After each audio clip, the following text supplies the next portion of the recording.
Hello and welcome to this session on SMC. In this video, we will talk about mapping traditional roles to Scrum. Implementing Scrum essentially changes the role of the management from command and control to a more facilitative one. The traditional role of project manager is divided among three roles in Scrum: product owner, Scrum Master, and Scrum Team. So how do managers fit in these three roles of Scrum? It has to be worked out who will fit into different roles in implementing Scrum. Some can become product owners and others Scrum Masters. But implementing Scrum wouldn't necessarily mean that managers wouldn't be needed outside the Scrum team. The new managers will coordinate and manage functions like interdepartmental coordination outside the Scrum teams, while Scrum Masters work within. The difference would be the exclusion of micromanagement and the onus falling on the manager. The product owner is an outward-facing role.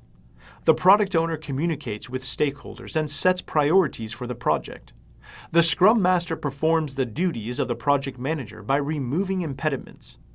The Scrum Master, like the project manager, is responsible for ensuring that Scrum processes are followed. Team members also perform some of the traditional roles of the project manager in that they manage themselves and their own time. This allows teams to gain a sense of ownership for their own success. New mid-level managers would be performing all functions they used to, except for the ones that conflict with the implementation of Scrum. This essentially means that they do not decide on what it is to be worked upon. They do not need to assign work to the team members or keep track of what each team member is doing. What they would need to do is to aid in removing hurdles or blockages that the team fails to do, and suggest ways of improving a product.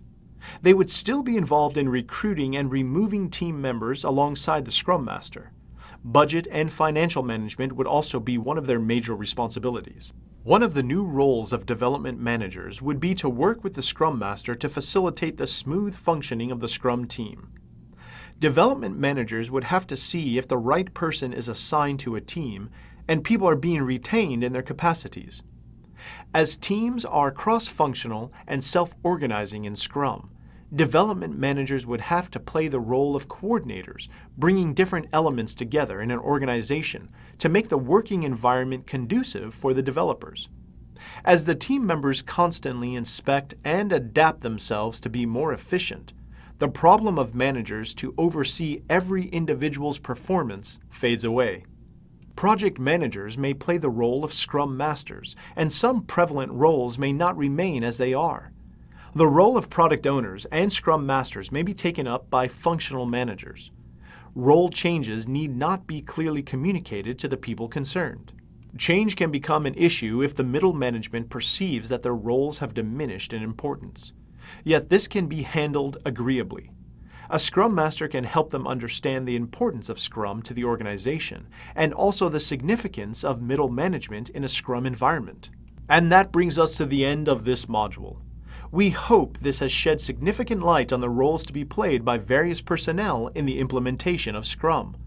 Thank you for learning with us.